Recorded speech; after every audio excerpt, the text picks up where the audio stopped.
We're ready.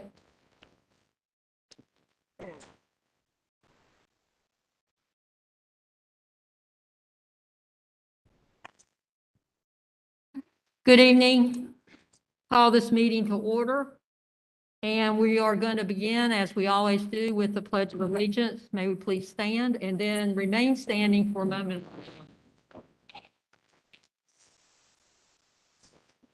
Pledge allegiance to the flag of the United States of America, and to the republic for which it stands, one nation, under God, indivisible, with liberty and justice for all.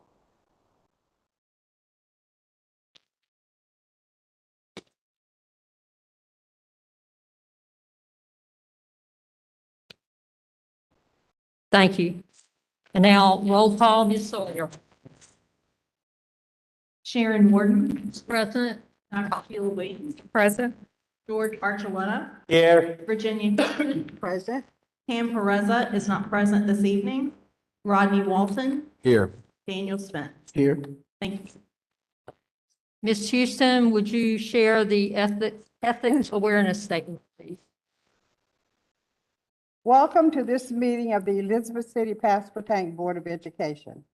It is my duty to remind all members of this board that it is your responsibility to avoid all conflicts of interest and potential conflicts of interest in accordance with Chapter 138A of North Carolina General Statute.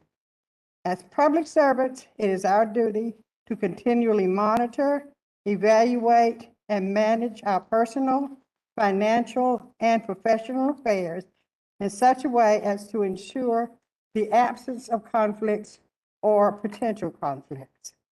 Does any member know of any conflicts of interest or potential conflicts of interest with respect to any matter coming before this board this evening? Let the record reflect that no conflicts exist. And at this time, I would like to move to approve the agenda for February 28th, 2022, as presented or as amended if it has been amended. And I need a second from the floor for that. Second. And a roll call vote. Dr. Sheila Williams, Yes. George Archuleta, Yes. Virginia Houston, Yes. Pam Pereza is not present this evening, Rodney Walton, Yes. Daniel Spence. Yes. Thank you. Motion carries. Thank you. And now I'm going to turn it over to Dr. Ingram for the superintendent's report. Thank you, Madam Chair. Board members, members of the audience. As you know, this is the conclusion, February 28th of Black History Month. In honor of Black History Month, we'd like to share a short video that provides a glimpse of some of the activities that our schools have undertaken. And you'll be able to see everything later on Facebook if you don't see everything as clearly as we'd like here. So it will be on Facebook. So sit back and enjoy.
Thank you. And hope you'll take time to look at that on Facebook a little bit later. The artwork was particularly rich in color and it's hard to see here. So please take a look at that on Facebook, if you will, later. Thank you to our students and our school. I certainly enjoyed the door. I didn't judge the doors, but at River Road Middle, they did a really good job with that. So it was well received. I would like to remind board members that this coming Thursday, we'll have our board professional development. We'll be continuing our work with our concepts and our protocols. We will be in Raleigh at the State View, I believe it's the State View. Tammy will give you the particulars. On Thursday afternoon, starting at 12:30, we'll work with Doctors Johnson and Overstreet with the protocol work, and that's extremely important because research shows very clearly that high impact boards have a direct positive influence on student achievement nationwide. So I applaud you for wanting to, in your quest to become that high impact board, and know that it's for the community, it's fairly rare for school boards to engage in this work. So I'm very proud of you for that. The second day, Dr. Barnett Berry will be flying in from Los Angeles. He's at UCLA this week working with community schooling, and we'll be doing some more work there and do some asset mapping of the community. It's really more of a recognition that schools cannot do it alone, teachers cannot do it alone. We have lots of assets in Elizabeth City, and we'll be connecting dots on Friday, and that's what we'll be doing there. And then we'll dismiss to come home. I'm going to be staying behind to meet with some higher ed folks across the state of North Carolina a little bit later. So at any rate, that's what we'll be doing at the end of the week. Last Monday, we did have safety training at Elizabeth City Middle School. And our administrators were learning more about the use of metal detectors. We have ordered some more metal detectors. Also, John Leidy and Johnny also helped us out with providing some information regarding student searches. So I was pleased to see a good turnout for that. So with that said, Madam Chair, board members, and members of the audience, that concludes my report for the evening. Thank you, Dr. Ingram. Okay, now I need a motion from the floor to approve the minutes from January 27th as well as February 21st. Can I get that motion, please? I move to approve minutes for January 27th, 2022 and February 21st, 2022. And a second? Second. And a roll call vote. Dr. Sheila Williams, Yes. George Archuleta, Yes. Virginia Houston, Yes. Kim Perosa is not here this evening, Rodney Walton, Yes. Daniel Spence. Yes. Thank you. Motion carries. Okay, thank you. Now we're going to move on to the section of our agenda which allows public comment. Just a reminder to our speakers, we do not respond to anything that you say. Not that we're being rude, but that's just part of the policy. And so I'm going to turn it over at this time to Mr. Sawyer.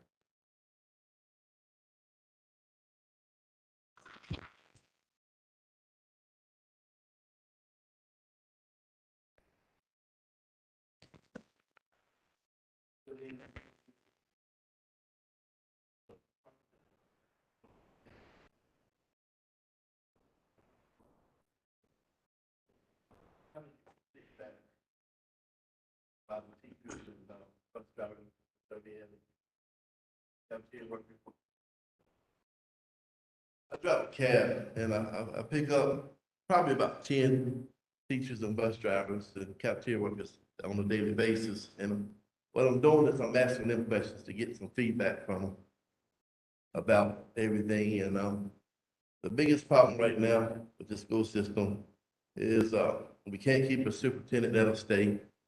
We're steadily losing teachers, bus drivers, no matter what you pay them.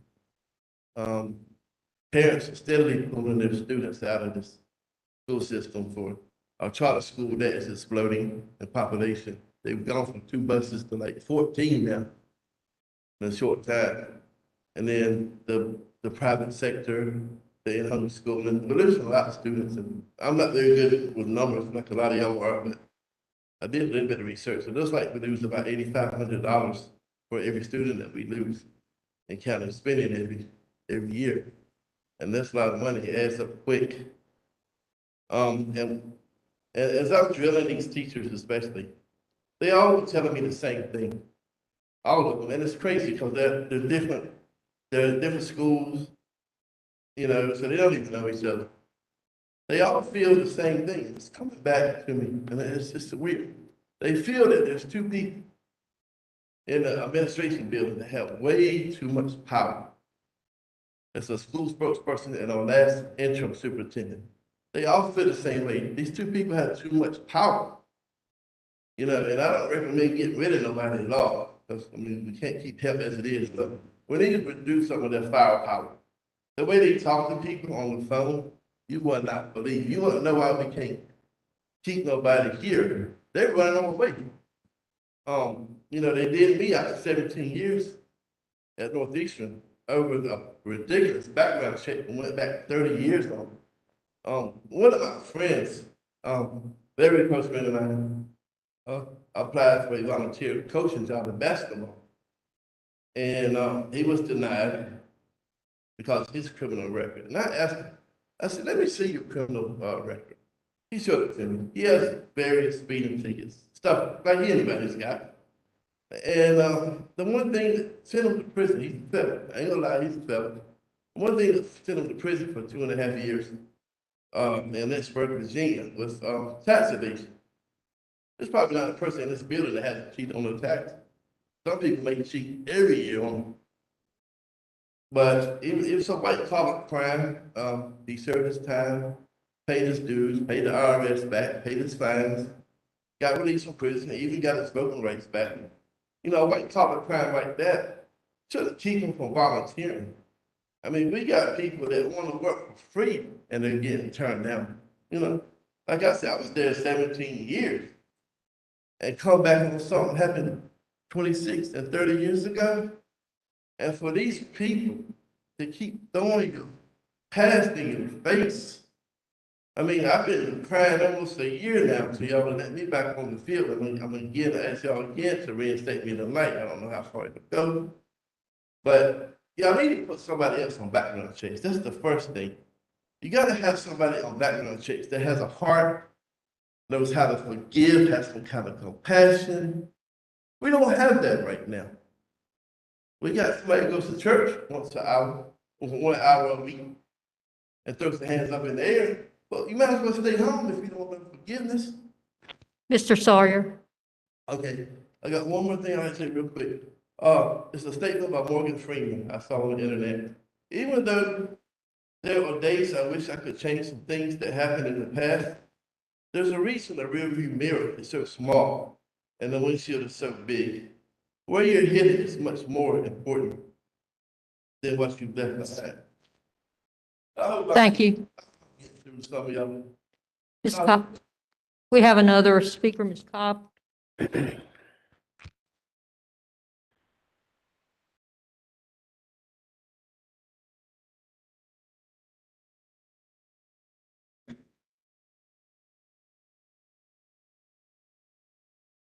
Good evening, everyone.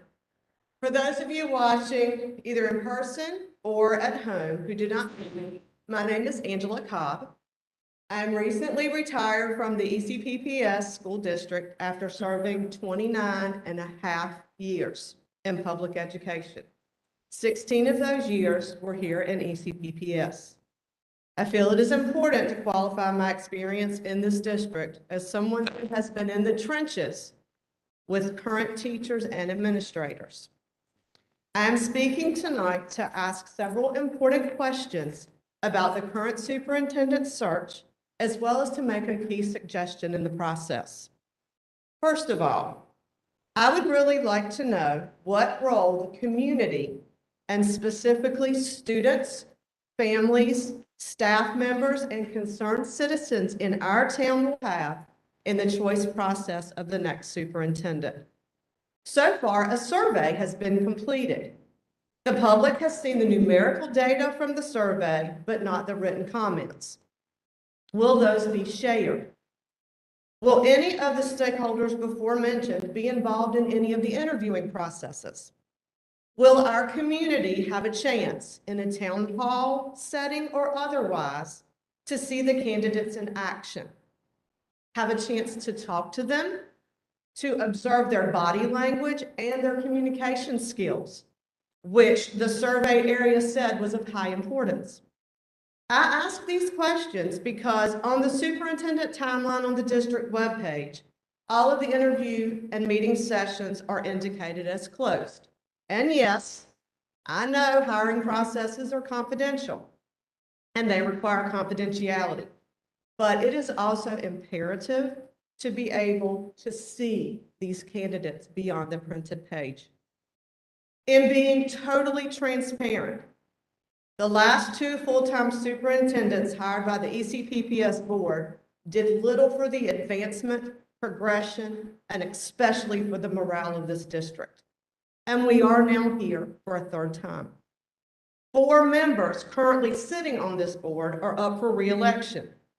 It is entirely possible that over half of the board, pending election outcome, could only work with this newly chosen superintendent for a few months. This search needs to encompass a larger audience. My suggestion is this: involve the community in the selection of the new superintendent and more than just a survey. This position is crucial to the success of our district. The process needs much more feedback than an online survey.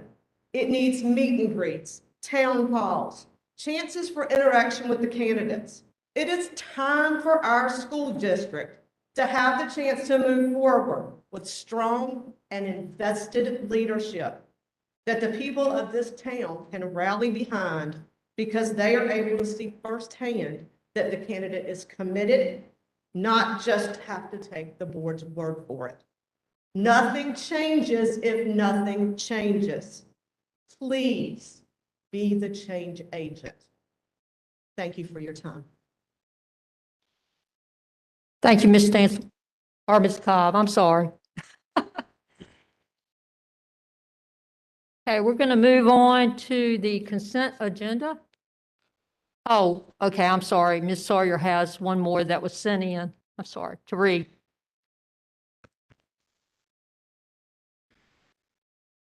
This letter came in from Jenny Haley.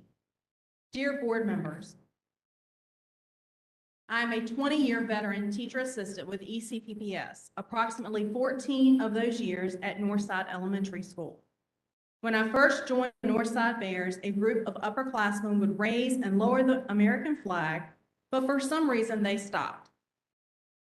After a time of no American flag flying in front of our school, I took the initiative to start caring for raising and lowering the flag myself.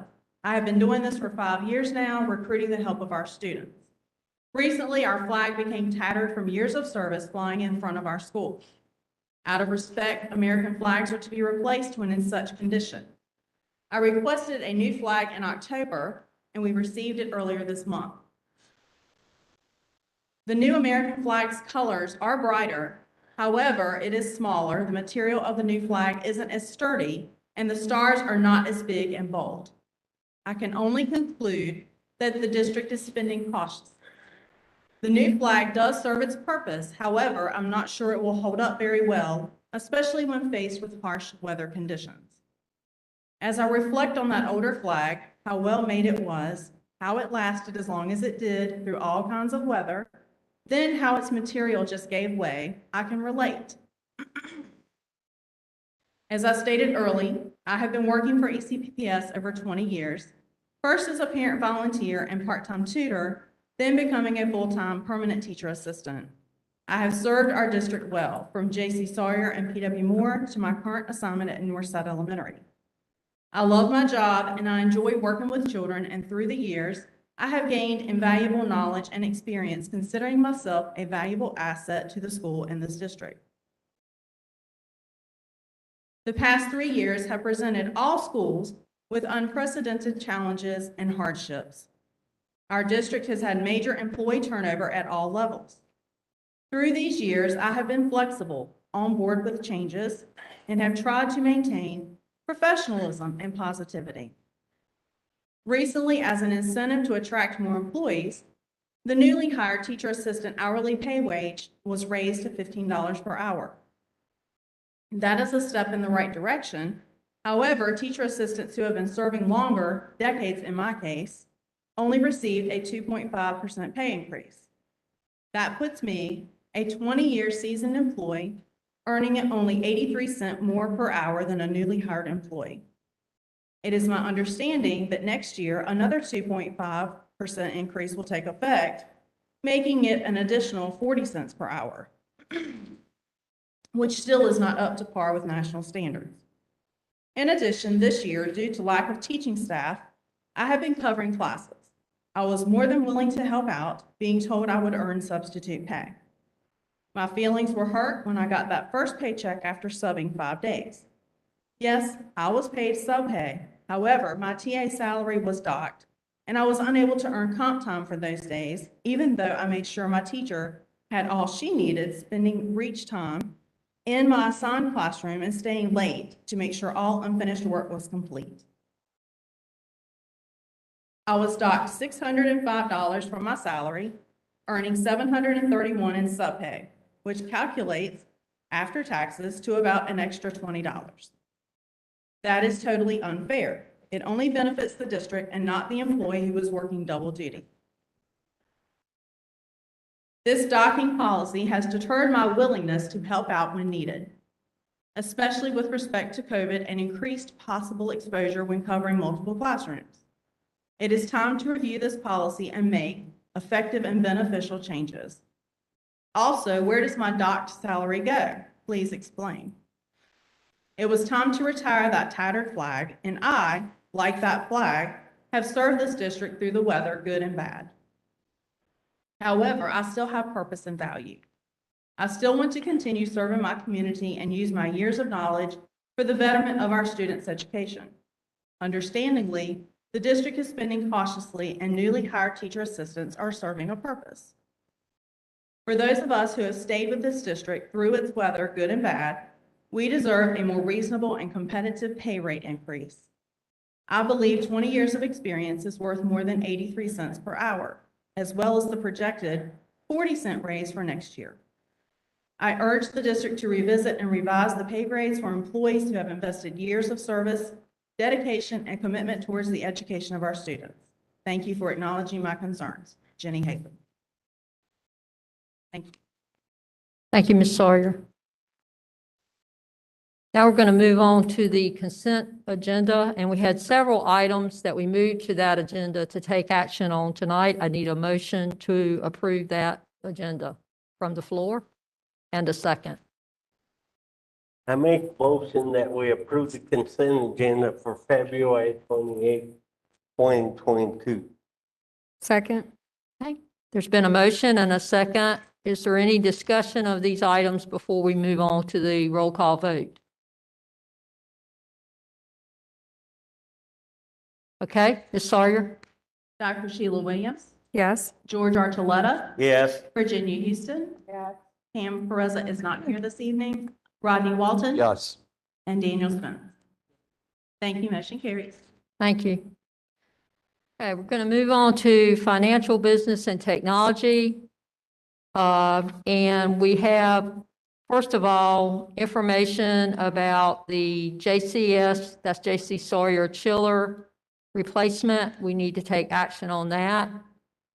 Is Ms. Wilkins here tonight? She's here online. Okay. Ms. I'm here. Wilkins, Good evening. do you have Dr. anything to say about that before we move on to take action? Only that it's a 6-month lead time. That was the reason for having a quick turnaround. Does anyone have any questions for Ms. Wilkins? And I do. And my question is similar to the question I had last week pertaining to the awning at Central Elementary School. We've already taken action on no. that. I said similar to the one last. Oh, okay, I'm sorry. Go ahead. So I'm not sure how the bidding process goes, but I'm just curious. I looked at that one last week and I'm looking at this one now. And there's no local companies there's no bid here from local companies.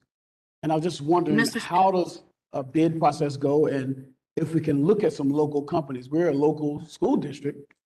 So I'm just wondering if we could, I don't know, see if we can try to, we're a community. So I was wondering how can we pull them in? I utilized DPI this, for this Ms. project Wilkins, do because you it was want such a big, to address that? I'm trying. Can you hear me? Chair Warden, she's trying. Just one moment, please. Okay. Can you hear me now? Yes. Okay, Mr. Spence, we went through DPI, which they will, bid out the projects, anything under $500,000. And because this project was under $500,000, DPI created the bid, processed it, and we did a bid opening. We had some not so local companies that could, bid. They had an opportunity but chose not to because they weren't equipped for such this large piece of equipment. Okay. So DPI puts that out. Is that what you're saying? Yes, sir. I went through DPI. Yes, sir. Okay. Thank you. Yes, sir. Correct me. Any other questions?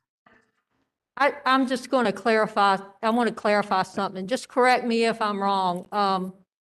With the bid process, you put that out on the DPI website as well as our local website, correct? He took care of all of that. Yes, ma'am. Okay. And anyone who has a company that can fulfill that, whatever it is, whatever the project is, has a right to submit a bid, correct? Correct. Yes, ma'am. Okay. So it goes on DPI and our website. Yes. Thank you. Is there anything else? Thank you, Ms. Wilkins. May I have a motion from the floor to approve FBT 11? Madam Chair, I move that we approve FPT 11 of the J.C. Sawyer Chiller replacement. Okay, and a second? Second. All right, we've had a motion and a second, and a roll call vote, please, Ms. Sawyer. Dr. Sheila Williams, George Archuleta, Yes. Virginia Houston, Yes. Pam Perez is not present this evening, Rodney Walton. Yes. Daniel Spence. Yes. Thank you. Motion carries. Thank you. Again, thanks, Ms. Wilkins. And now I'm going to call on Dr. Spencer. She is here to present the 2022-2023 calendars for the school year. Good evening, Board Chair and Committee Chair Warden, Vice Chair Dr. Williams, Interim Superintendent Dr. Ingram, board members, colleagues, and guests. I come before you this evening to present the academic calendar for the 2022-23 school year, FBT 12. According to General Statute 115C 84-2, Section A, indicates that each local school board shall adopt a school calendar consisting of 215 days. All of these days shall fall within the fiscal year. The calendar that is before you this evening follows the guidelines mandated by this law to include 1,025 instructional hours with 29.67 additional hours for necessary early dismissals or early releases, 215 days, a minimum of 10 annual vacation leave days, legal holidays, and 23 teacher workdays. This all totals the 215 days. The calendar committee met to go over the law. 3 calendar options were provided for the committee to consider aligned with the law. The committee consisted of teacher representatives from each school as well as building administrators. The committee then took the 3 calendars to their schools, met with staff to discuss the calendar, and the staff voted, and the 2 options were determined, and then these were presented to district staff for a vote. The calendar option that was selected unanimously in both cases was option 1, which is before you. This is inclusive of everything according to the law. You have any?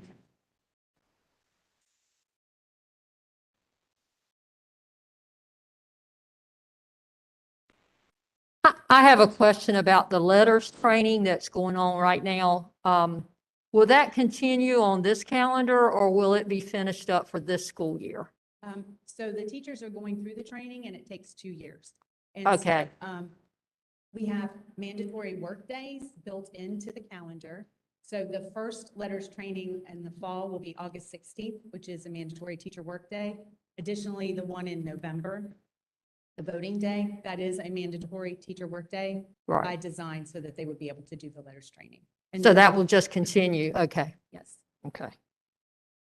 And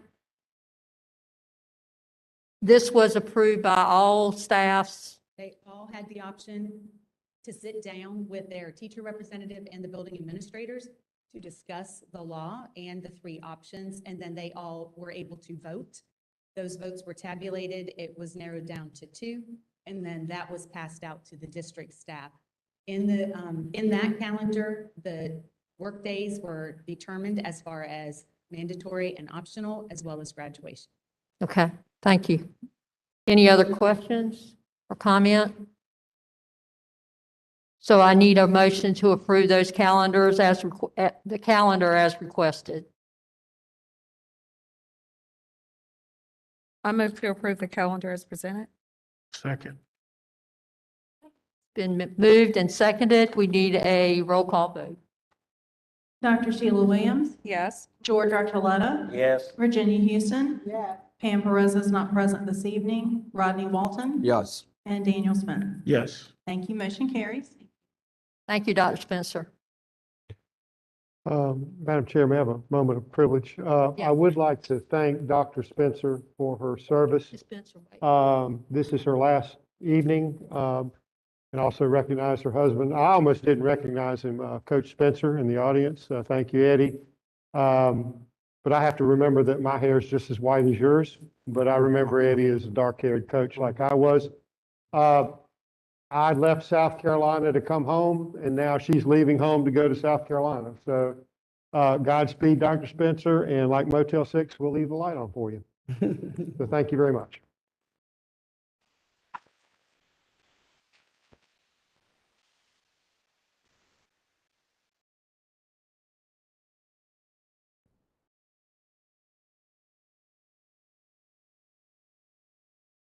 We're going to move along to the Personalized Education Committee. Ms. Pereza is the chair of that committee, and she is not present today, so we're going to turn that over to Ms. Houston, who is the co-chair. So at this time, I'd like to ask Ms. Rhonda Davis and Ms. Amanda Howe.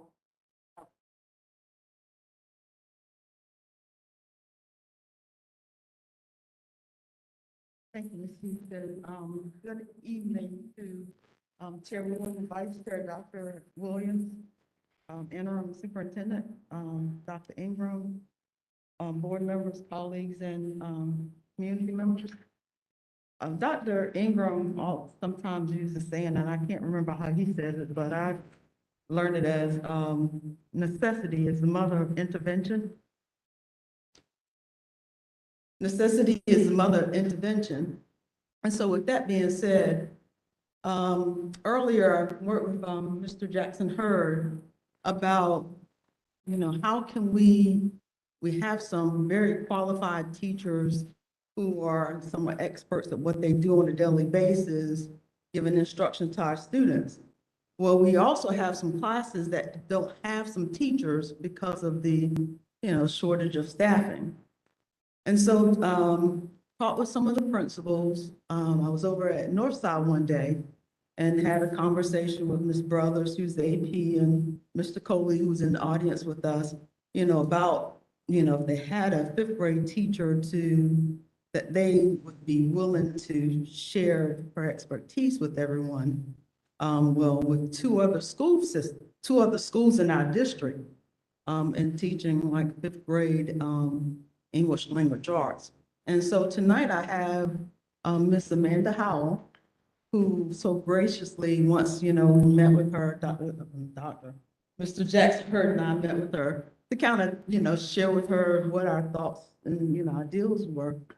She agreed to do it and was excited about it, and that excitement has grown. And so tonight I know, Ms. Banks, is not able to be here tonight, but also we have in the audience, Ms. Simona White. So what we're doing, well, I won't steal her thunder, I'm gonna turn it over to I'm sure you're gonna like this innovative practice.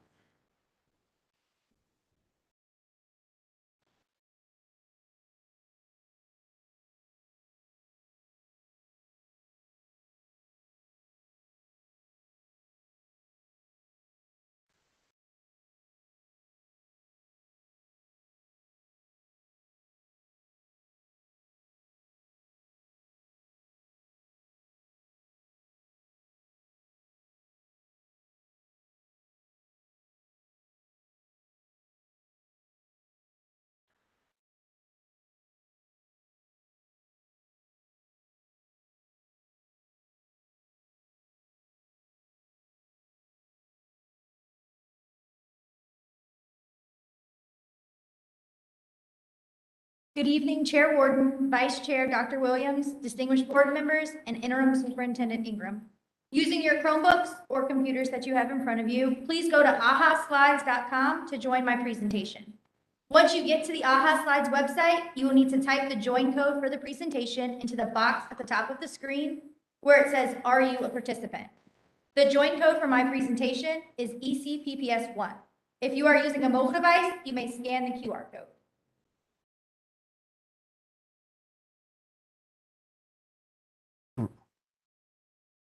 There's a little box at the bottom that tells me, oh no, I did not want it to do that. Did you? Looks good here. It changed here. They gotta join first. Are they all joined? It says there's, 2 people liked it. It says 10 people are on there now, right? Y'all ready? Thumbs up if you're ready. Nope. We have that code in front of us. Is that, It switched. Yes, ma'am. It's ECPPS2. okay? Or, sorry, 1, ECPPS1. He made it easy. He gave us a link. Yeah, he said he sent y'all an email. When you just switched, it showed your name. When you did something, it switched, it showed your name here. Did it? Mhm. Okay. Yes, I'm sorry, I'm ignorant to technology. So, all I got is that code in front of me. Right. I mean, that barcode or. That's right. It's gonna change when you change. Oh, yeah. You should see what's on the screen. That's what we should have. You're You right. should see what's on the screen. Okay. Thumbs up, everybody there? No, I don't know why I'm not there.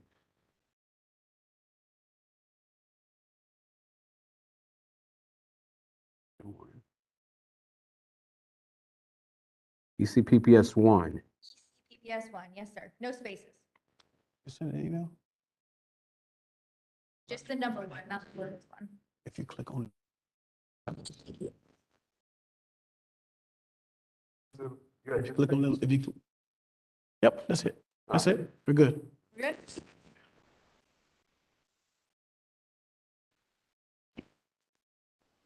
Now the computer's not ready.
Do you guys still see the QR code on your screen, or do you see a picture of me?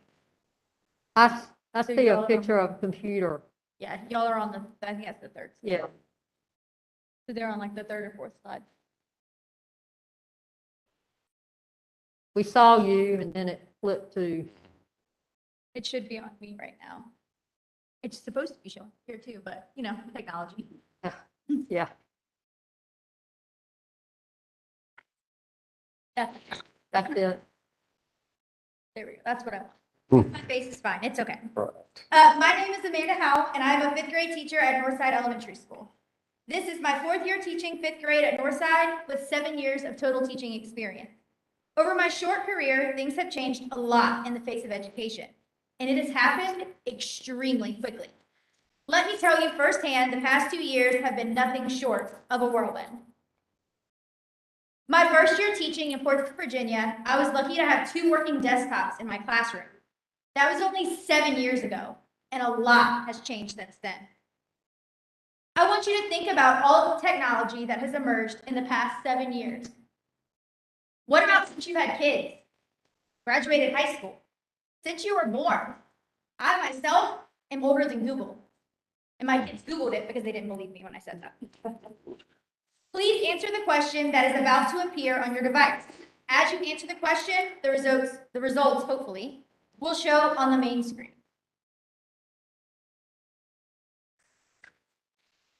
What types of technology do you use in your daily life?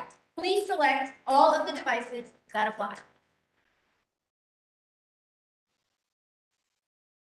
Unlock it. It'll give you a minute to answer. You just unlock the search.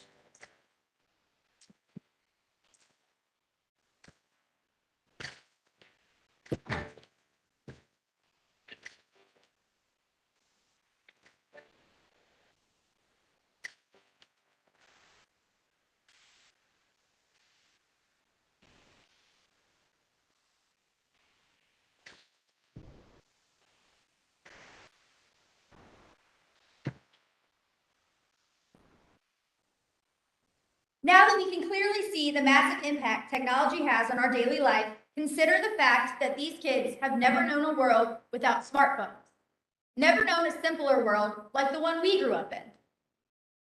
We are lucky enough here in Pasco County that all of our students are one-to-one with devices.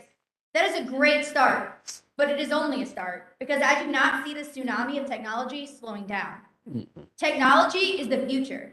In order to prepare the students to be productive 21st century citizens, the education world needs to adapt and use all the resources that are available.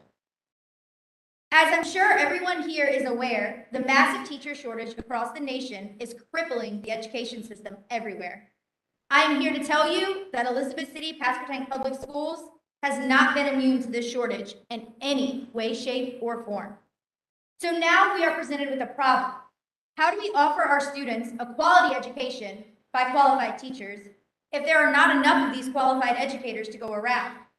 Do we compromise our future? Do we compromise the education of our children by just putting a warm body in the classroom to monitor the students? I know at this point you're thinking I'm talking crazy and that would never happen, but it is. Please answer the question that appears on your device. Who would you prefer to teach core content to your child?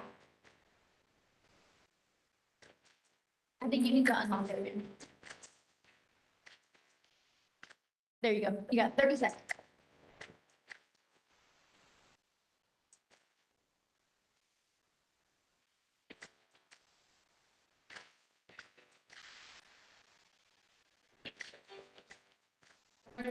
Show you 30 seconds for that. There we go. Yeah.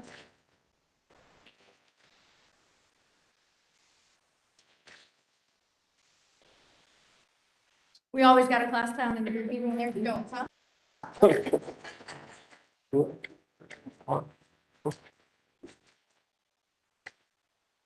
Now that we all agree, except our class clown, that the answer is a certified teacher, how do we solve the problem? Qualified candidates are not applying for the positions. Dr. Frankenstein isn't real. We cannot just snap our fingers or click our heels together 3 times and make qualified educators appear. So the only solution is to think outside the box. We have qualified teachers, we have technology, and we have a 1-to-1 technology ratio in all schools across the district. How do we mesh these things together to benefit our students the most? That question catapulted the creation of Inspire. Inspire stands for Innovative Networking for Student Performance using inquiry-based learning resources that engage everyone. And that is what we've been piloting in my classroom for the past 2 weeks. Was there a learning curve? Absolutely. Do I have to put more prep work and think deeper about how I'm going to present my lessons? Oh yeah, I sure do. But is it worth it? Is it worth it to know that the students who are without a qualified teacher are now getting direct instruction and are excited to come to my class and learn every day? 100%. It is our hope that by piloting this program this year, we will inspire not only our existing teachers, but also entice new teachers to come into our district and be a part of the exciting and innovative things happening here at Elizabeth City Pasquotank Public Schools. As I said before, I am a 5th grade teacher at Northside Elementary, but for the past 2 weeks, I have also been teaching ELA to the 5th graders at Pasquotank Elementary and J.C. Sawyer Elementary. In my classroom at Northside, I have a tracking camera that follows me, a Vibe board that essentially is a big tablet which allows me to write on documents and share things real time, a microphone, and a projector with a screen which allows my in-class students to be able to see things at a larger scale. In the rooms at J.C. Sawyer and Pasquotank, I am projected onto their screens and share the Vibe board screen so the students at the other locations can see what I'm doing in real time. Hopefully this video loads. Here is a brief video of what the students at J.C. Sawyer and Pasquotank see and hear while I am teaching. Caution, if you haven't found this out already, I have a teacher voice and I'm very loud. It's taken a while to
using AHA slides. It is interactive tools that I have been using across the learning sites to make classes no matter their location to be heard and validated. None of this would have been possible without all of the help, inspiration, and encouragement from Mrs. James Davis, Mr. Jackson Hurd, and Mrs. Griffin. The support on my home front from Mr. Coley and Miss Brothers at Northside, Miss White, Miss Colson, and Miss Skinner from Pasquotank, Miss Banks, Mrs. Oliver, and Mrs. Franklin from J.C. Sawyer.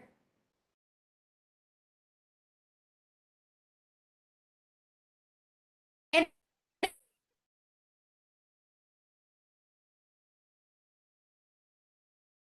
too, we're here too. Are there any who are able to type them? Or you can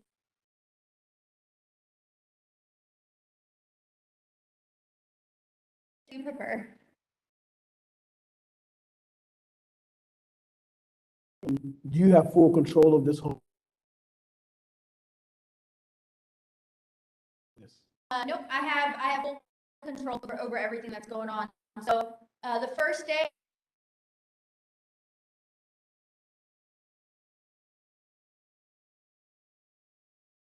find her.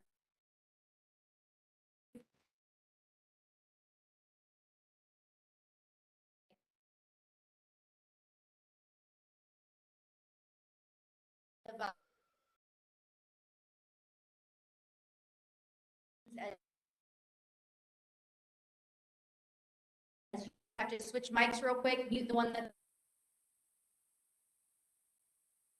my board, so the kids can see me. So in that presentation that didn't load, I was showing it to our music teacher today, and he was like, so they don't see you?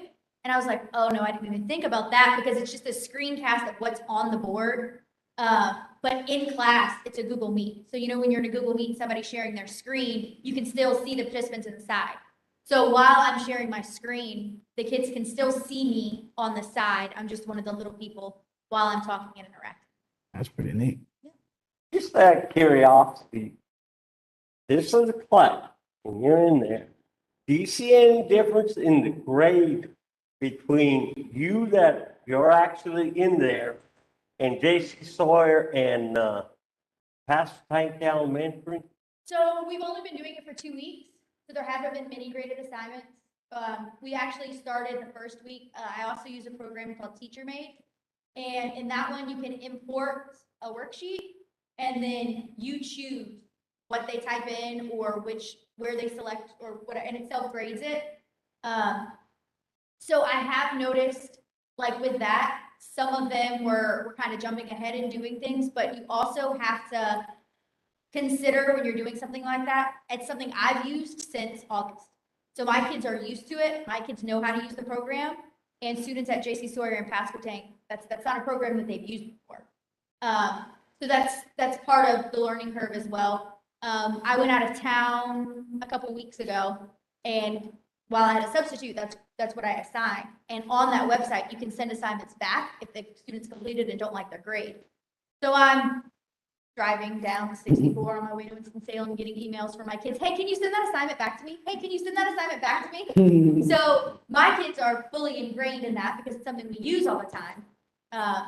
But that's just part of our learning curve and teaching the other students who haven't used things like that to do that. So we'll see. We're about to start a novel on Thursday. We're going to start a novel studies unit, and each chapter has a quiz that goes with it, and that is going to be on TeacherMate. So we'll have to see in the coming weeks if there's how big of a discrepancy. Okay. Wow.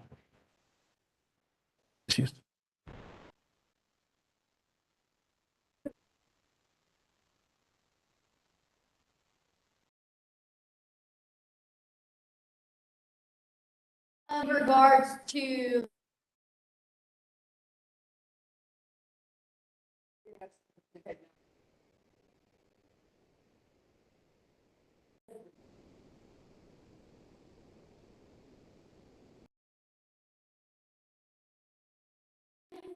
when we did, we started slow. That's how we're still working up to it. And that's why we don't really have a whole bunch of grades to base that off of, because it is so new for everybody. Even though they were virtual, a lot of them were virtual last year, it's still different. Now you're sitting in a classroom with everybody. So we're kind of, yeah, building the, what is it, building the bridge while we're going? Yes. Yeah, yep. Just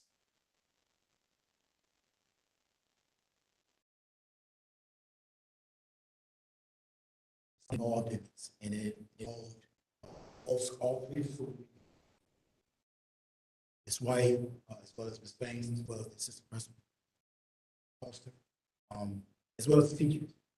And the one thing we wanted to make sure we were trying to look at all the cons to it, so looking at how can we make this work. And the one thing that we both knew that both schools needed was an EL. So there was definitely some preparation required. That's why we're just, like I said, it's about 2 weeks in, because of the fact that there was a process we had to go through. Of course, we had to work out, her and I pretty much met up with her afternoons and we kind of trial and error at the same time as a group. It was a kind of lesson as well. So it was definitely a process, and we know it's not a never-ending process. We definitely. Yeah.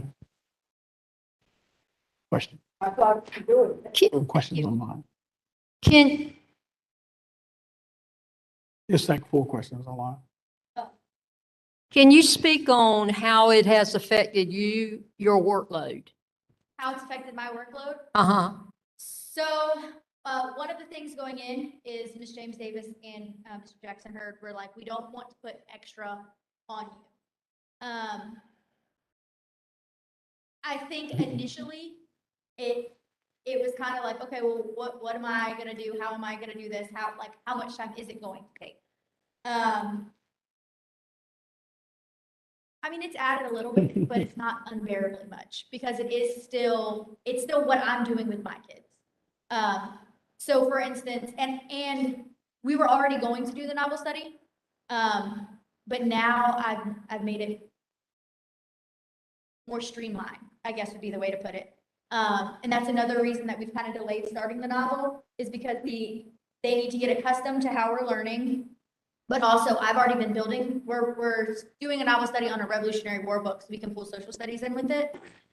I had already been prepping my students for it. And then I was like, well, I can't just throw the other 2 schools just to the wind and say, okay, we're just gonna do this. So that's what I've been building the past 2 weeks, is using things like that. So it's added a little bit. I definitely have to be more intentional with what I'm doing. I have to do a little bit more prep work. I can't just go in the morning and be like, okay, what are we doing today?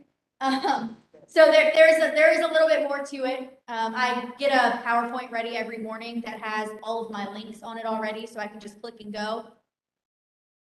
Sometimes they don't want to work and we still have to kind of figure it out as we go, just like today. Sometimes technology just doesn't want to be our friend. But I think for the most part, I actually went and visited the other schools last Friday during my planning break Friday, not this past Friday, but the Friday before. I went and visited the kids because I said, well, like, it's cool that I'm a face on a screen, but they need to know I'm a person. Like, they need to know that I'm actually a teacher. And they were like, that's, wait a minute, I think that's, and then she introduced me and I'm like, and then when I went to JC Sawyer, Ms. Banks actually walked me into the classrooms because the kids were in the classrooms at the time.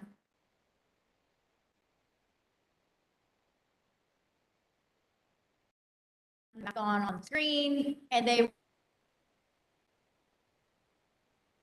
in the middle of,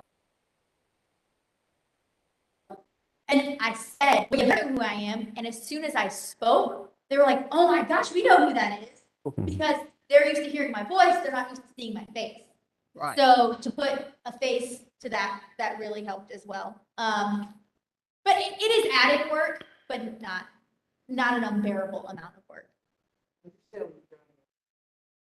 I am, yes, I am still enjoying it. My students enjoy it, and I ask them every day, because I told them, I said, my #1 priority is the 26 of you sitting in front of me. I said, so if this isn't working for you guys, then you need to let me know because y'all are my priority. And so for the first week, maybe the first 2 weeks, I haven't done it in the past couple of days. But when we get off the meet, I'll say, okay, so how do you feel? What do you think? They're like, oh, I think we had a good class and I like hearing other people's opinions and it's really cool that they get to see us and we get to see them. And so my students seem to be enjoying it as well. So. Good. And I must say, just like I shared before, and like Howe shared, I told her if this was gonna be something that she thought was a daunting task or whatever, absolutely, she was under no obligation.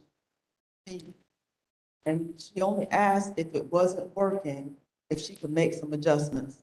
And I told her absolutely make adjustments. Or we'll. I have Mrs.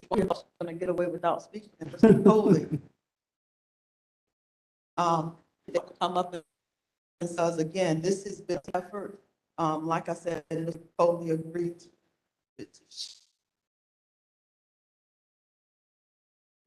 And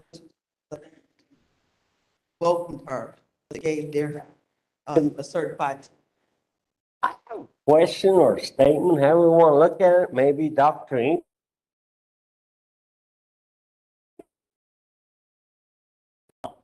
It's great. You're thinking out of the box. You came with an idea. And I would like all teachers this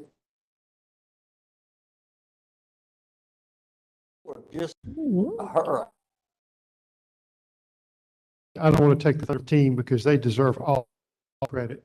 It was Chris D. Harvard University that wrote the article, "Necessity is the Parent of Transformation." But Ms. James Davis encapsulated that very well. We're also part of a network here in Elizabeth City, Pasquotank Public Schools that we joined. It used to be called Ed Leader 21. Now it is Battelle for Kids. It started out about 20 years ago with 20 school districts across the country. Now there's several hundred. We are unless someone else has joined, we are the only district in the state of North Carolina that's part of this district. And I was on a national meeting country.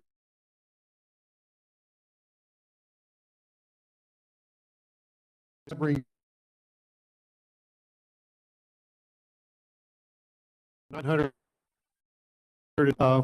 traditional teacher education students across the country enrolled in teacher education programs. In 2018, that number has dwindled to 620,000. That's a drop of 1/3, over 300,000 teachers fewer going into the profession. And our enrollments in public education have gone up. So these types of innovations are necessary, and necessity makes it something that we're going to have to be doing in the future. But I'm proud of this team. I'm proud of Amanda. I'm really proud of you taking schools for kids.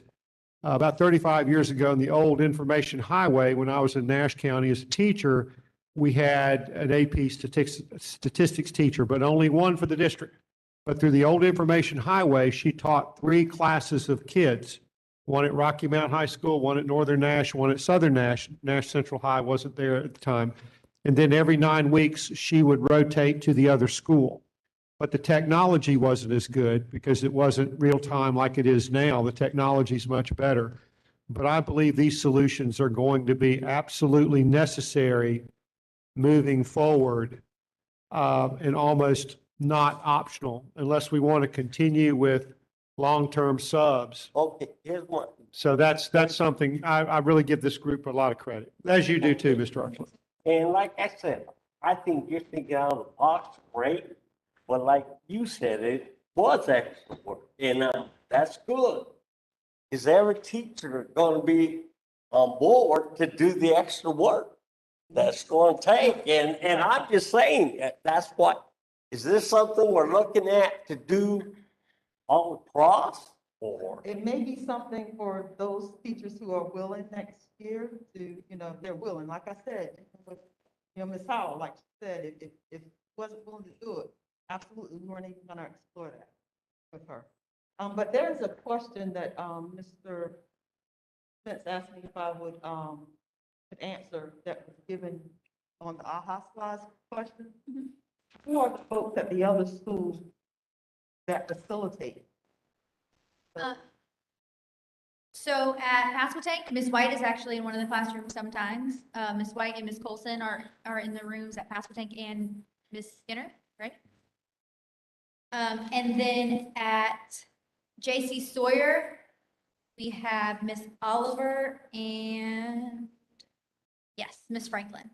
I believe Miss Franklin and Miss Skinner are TAs, correct? No? Skinner's a math teacher? Okay. Miss Colson is a TA. No? Ms. Colson is actually our art teacher. She also is certified and she assists us with LA. Perfect. But I think what you, And Other Oliver question. as well. I was gonna say, the other question is, are you the teacher of record for the students at the other schools? And I can tell you she's not, and that's why I asked White if she's going. Good evening, everyone. There are some logistics that we are still working through, just as Ms. Howell said, we are beginning. So there are some logistics that we are still working through in terms of the practicalities of the entire initiative. At our school right now, I'm handling those things for our students, for our fifth grade students, with the record keeping and so forth, and being the contact all the way across. There, we wanted to see what would happen, what would be the good things that would come from it, what would be the areas of need we would need to kind of adjust to before we went through and put an entire series of information out. So that you don't have to keep backtracking, put one message out, and you've got to come back and put another message out. So we wanted to see what we would be able to do in terms of having the most positive outcome and message that we could put out first. So we've had the 2 weeks to just see exactly what we were going to do. As Ms. Howell said, we started with the time factor. Because again, we're not only teaching ELA, but we got to teach science, math, social studies, make sure we got intervention groups. So we had to narrow it down from that 90 minutes down to what would work in the schedules for all 3 classes. So Ms. Howell delivers the initial core instruction for ELA. And then at our individual schools, we take care of the supplemental intervention supports for our students.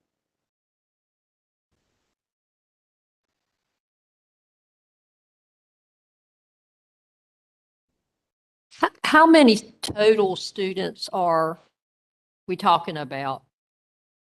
I have 26 face-to-face with me at Northside. Uh-huh. Miss- We have 30. 30 at, how many at J.C. Sawyer? 60. You're not a math teacher. That's okay. Yeah. I teach math to my kids, but 117, right? Yeah. I have 26. So it's 150. asking you a few questions that's not part of what you're having to work out is who's monitoring, like facilitator, et cetera. I really like what you're doing. I think it's great. I've been in a situation where I taught a course, ECSU, and I was also working with high school students in Washington County, 2 different schools. So it can be done, and it can be done very effectively. And then Mr. Archuletta's question about others, and because that's always a question. You'll have teachers listening thinking, is that what they're going to want me to do as well? And so it is important to know. And I think what you're sharing is that it could be optional. It is something that you're looking at, and then you're working out a few things. So as you're discussing this, it does leave a few questions, such as you do have someone who's monitoring at your school. she's not considered the lead teacher for so I guess that's worked out within your schools that there is a lead considered for that classroom, or you have a sub, or do you have an assistant or someone in that classroom with the students because she's on the other end. So her job is to do exactly what she's doing and seems to be doing it very well. And then you're monitoring what is happening within your ma'am. schools. I don't know if I had a question. I think I may have answered my question. I don't know. Thank you. While he's coming up, again, I do want to thank all of the, all three schools for their willingness to give this opportunity for some of our, students to not have that certified teacher give them instruction. And so, hold it down. Hey, good evening, you all. Again, I just want to applaud all who was able to make this possible. I mean, the collaboration was immeasurable, just watching it. You're talking about collaborating with teachers from 3 different sites, talking about the collaboration with the administrators from 3 different sites. And then you talk about the support in the areas of curriculum, the support in the areas of technology, utilizing and implementing new technology, and then that cooperation to have constant discussion amongst all of those things. So I definitely have to, praise Ms. Howe, praise J.C. Sawyer, as well as Pastor Tank Elementary School, because it takes a team to do all of this that was portrayed in front of you. And like you said, Ms. James Davis came to us. We initiated the conversation with Mrs. Howe. We know that she was confident and she could do the job well. But the fact that she was comfortable in doing it, that just spoke volumes. It spoke to her volume, as an educator, seeing the need. It spoke to her volume as being comfortable and willing because she was already doing it for her class.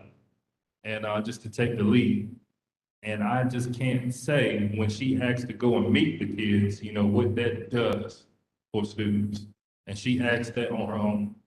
So we greatly appreciate it. We think that we have picked a great person. We definitely want to utilize the great treasures that we have here at ECPPS.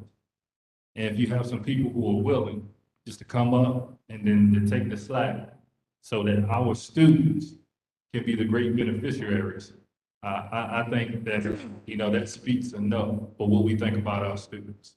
And again, this is not a measure that we want to push out to any of the schools, or this is not an expectation. But if you have some teachers who are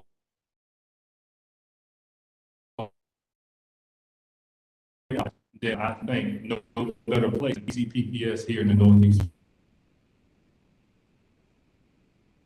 And I have the easy job. I could just, marvel at everything that's going on. And I visit her classroom, and I just love to visit her classroom now while I visit the students at PES and J.C. Sawyer. So I just have to give an applause to Mrs. Howe, and I hope you all will join me.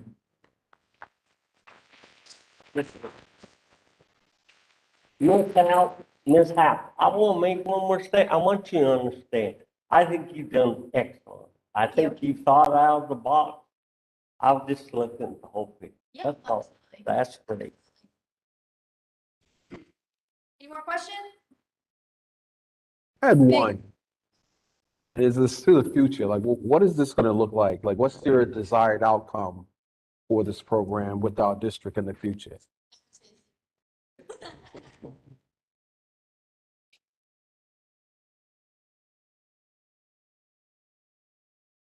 So the thought process behind this was we're trying to prepare for the future. And just like you said, we all know that there's a teacher shortage, not just here in ECPPS, but all over the United States. My thing is we have to be ready. We have to be proactive. We can't wait till it happens and then decide, oh, we're going to now do something. So this is our way of trying to stay ahead of what could possibly come later. Because the thing about it is one thing that, we don't all want to be come August wondering about what are we going to do. we want to already say we have a solution. So this is, as I say, the solution to a problem, or at least the beginning of the solution. That's why it's called Inspire. For that reason, we're trying to inspire other teachers. So hopefully the next part will be pivot, because now we're gonna pivot into, that's the next plan. So that's kind of the thought process behind it. Does that answer your question? It does, and I would say that I would like to see it keep growing within the district. So congratulations and good luck and anything that we can do to support it. I like it. One thing I will say, I think about was how she is willing to try anything, anything. And sometimes like, we had to tell her to cut back. I said, no, bring it back.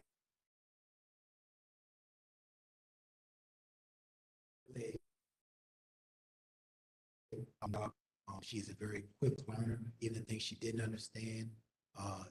She had no problem with answering the questions.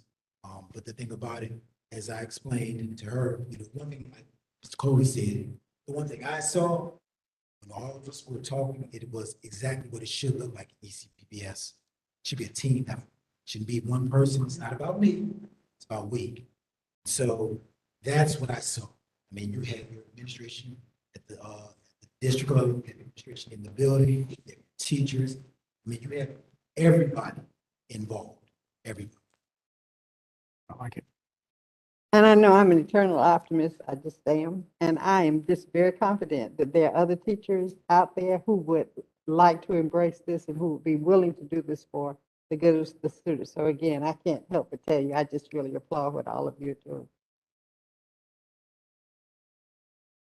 Thank you. Nice. I like it. Just one thing, big thumbs up for this. It's very proactive instead of being reactive. So I applaud you.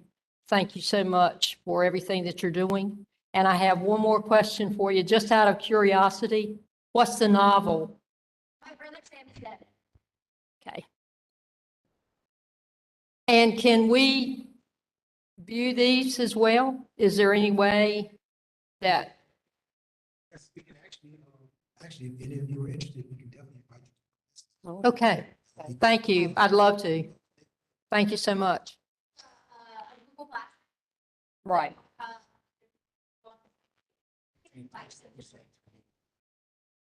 Yeah. Thank you. Thank you. That's good. Innovation. Right. ECPPS. Thank you.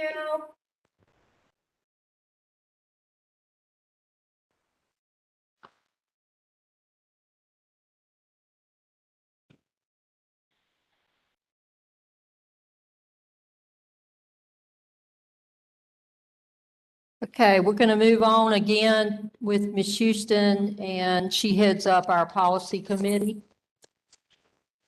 Good evening again. It's my mic. And I'd like to introduce Ms. Tammy Sawyer. Good evening, Chair Warden, Vice Chair Williams, Committee Chair Houston, Interim Superintendent Ingram, board members, and community. I come before you this evening to again share policy 4231, 5021, 7263 face coverings. Based on the latest information from the CDC as of Friday evening, and information we received today from NCDPI, which I did give you a copy of, the guidance for masks on buses has changed, and masking is no longer required on school transportation. We have updated the policy that is before you to include bus transportation for optional masking. We are asking for approval this evening, and as you are aware, Policy Code 2420, Adoption of Policies, states that policies introduced and recommended to the board must be in writing, and policies will not be adopted until a subsequent meeting. The board may, however, waive the requirements of this policy in accordance with Policy 2450, Suspension of Board Policies. This would, of course, require a motion to waive until a subsequent meeting to approve the recommended policy in accordance with Policy 2450, and then a motion to approve the recommended changes to Policy 2420. Committee Chair Houston, that concludes my presentation, and I will entertain any questions. Are there any questions? Could I get a motion from the floor to approve the waiver motion for the review period? I'll make the motion that we waive the review period until a subsequent meeting in accordance with policy 2450. Second. Yes. Dr. Sheila Williams, Yes. George Archuleta, Yes. Virginia Houston. Yes. Pam Perez is not present this evening. Rodney Walton. Yes. Daniel Spence. Yes. Thank you. Motion carried. And then we need a motion to approve. Okay. Can I get a motion to approve PC 01 as presented? Second. No. No, I asked for a motion. Oh, you didn't make the motion? I'd like to make the motion that we approve PC-01 as presented. I'll second. Thank you. Roll call. Dr. Sheila Williams, Yes. George Archuleta, Yes. Virginia Houston. Yes. Thank you. Pam Perez is not present this evening. Rodney Walton. Yes. Daniel Spence. Yes. Thank you. Motion carries. Is there anything else for policy? No. That's it. Thank you. Thank you. Thank you, Ms. Doyle. Okay, now we're going to move on to the Student Representative Appointment Ad Hoc Committee. And because Ms. Pereza, who is the chair of that committee, is not here tonight, I'm assuming she has someone that she is going to have present this, and that's Mr. Walton. Yes, good evening. Ms. Perez did give me information as we talked to the principals after our last meeting. The discussion was about the 3.0 grade point average. And that came into question as far as should we consider lowering that 2.75 or 2.50. After reaching out to the principals, the consensus was that they were fine with 2.5. And if that's what the board's wish is, that we would leave it at 2.5. We do have it drawn up in the documents that was presented before us that shows in policy code 2140, section B, last paragraph, the student members must have an unweighted grade point average of 2.5 at the time of selection process to be an eligible candidate, and must maintain an unweighted grade point average of 2.5 during their tenured position. And then in the application form, second page, second paragraph, eligibility, same connotation. The student must have an unweighted grade point average of 2.5 at the time of selection process to be an eligible candidate, and must maintain a cumulative unweighted grade point average of 2.5 during the tenure of the position. I guess I'll make one comment from last week because I wasn't in attendance, but I was virtual, and I was for 3.0. I still am for 3.0, but I can concede 2.5. And I say that I'm for 3.0 based off of one feeling that I have when it comes to roles and positions in school, government, or any association for that matter. It's the expectation. So granted, there was concern that we would miss a pool of students if we didn't lower the GPA, which I can completely understand. But if you don't ask students to strive, how do you get them to do so? So my expectation is for that 2.5 to come in and want to be a 3.0. So I know, like I said before, there was plenty of discussion about the 3.0 versus lowering it to capture more students. But when you look at the ask for what we're going to be making them responsible for doing, we want to make sure that they can encompass their schoolwork first, which is the reason that they're in school, and then balance this secondly. And with the ask that we're asked on the balancing part, this secondly, we just want to make sure that that candidate who comes before us, as approved by the principals, then vetted by the board, by the committee, we want to make sure they're prepared to take on this task and not have to, realign or pivot, for lack of a better word, after we select someone. So that was my thoughts that I couldn't share, I guess, virtually, and I wanted to share in person. Is there any discussion?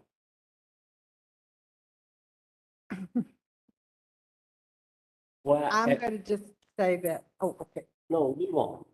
I'm going to say that I don't think lowering it to 2.5 means that we are lowering our expectations for students. I think we still expect students to do their very best and be able to carry out their responsibilities.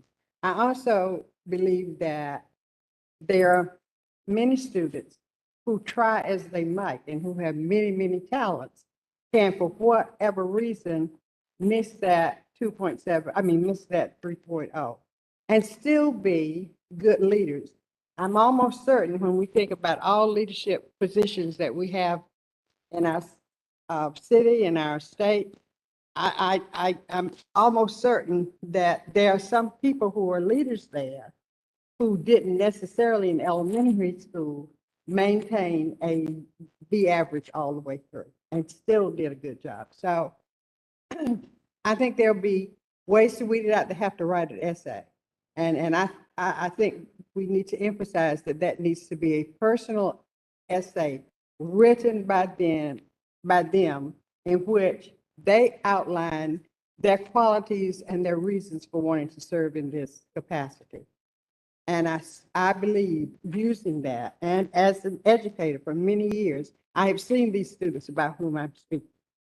And so I'm glad that I know we have to vote on this, but I'm glad that at least there's the opportunity to broaden that student base for people to come in. I just want to say that, I was in favor of lowering it when me, you, and Pam discussed. But after hearing Mr. Spence and Miss Houston and Dr. Sheila Williams, I really started thinking, and I realized if it wouldn't be for trust and realize that people see me for who I am, I wouldn't be where I'm at. I did not maintain a 3.0. At times, it was hard to even do a 2.5 for myself. I'm just being transparent. And now I thank God that people look at me differently. Sometimes I don't look at myself like I should, but I just know how people look and how they understand. And I start thinking, well, I'm glad I had a chance. I got the chance because of what people see the real me. So I started thinking after they all spoke that, yeah, you can get a leader, that maybe just 2.5. I think you can get a good leader. And that was just my feelings from the get-go, but I respect what you're saying, Mr.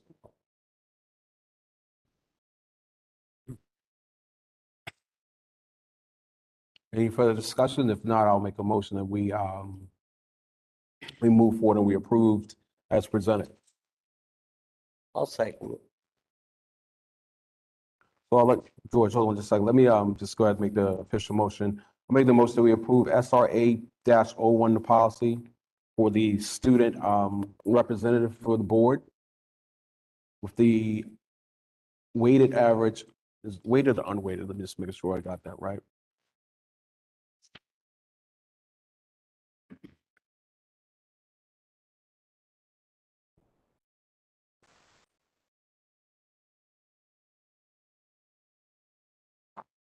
Unweighted, I'm sorry. The unweighted GPA of 2.5. Okay. And do I need to also make it for the application and for the policy, Tammy? And I also like to make a motion that we approve the application as well, SRA-02.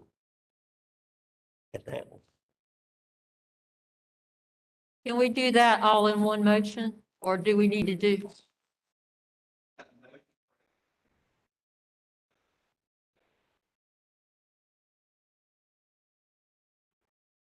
Okay, well, he had a motion to amend the grade point average from 3.0 to 2.5. We need to do that separately, correct? Now it's Yeah, presented in practice. yes. Yes. Right, so we do not need to do anything with Make a that. motion as presented, right? Make a motion as presented. Okay, For SRA-01 and 02. so you've already changed it as a committee, so we don't need to, okay, that's good. So we'll make a motion to approve SRA-01 and SRA-02, the student representative appointment policy and application as presented. Okay. Second. All right, we've had a motion and a second, so we need a roll call vote. Dr. Sheila Williams, Yes. George Archuleta, Yes. Virginia Houston. Yes. Pam Perez is not present this evening. Rodney Walton. Yes. Daniel Spinn. Yes. Thank you. Motion carried. That concludes Ms. Perez's report. Again, I want to thank you, Mr. Walton and Mr. Archuleta and Ms. Pereza, who is not here tonight, the committee who developed these mandates for our student representative. You did an excellent job. Just wanted to throw that out one more time. Thank you very much for your hard work. And now we are going to move to closed session, and Dr. Williams, I'm going to ask for you to give that motion for us.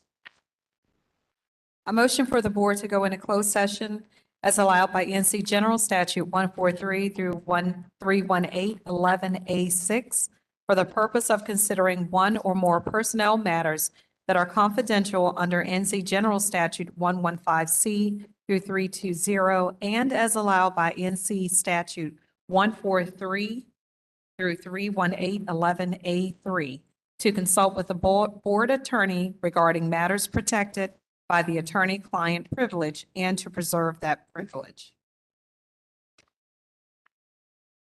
We need a second Second. and a roll call vote to go into close. Mr. Walton, the second, you were the second. Yes. Yes. Dr. Sheila Williams, Yes. George Archuleta. Yes. Virginia Houston. Yes. Pam Perez is not present this evening. Rodney Walton. Yes. Daniel Spinn. Yes. Thank you. Motion carries. The board will resume open session live stream following closed session.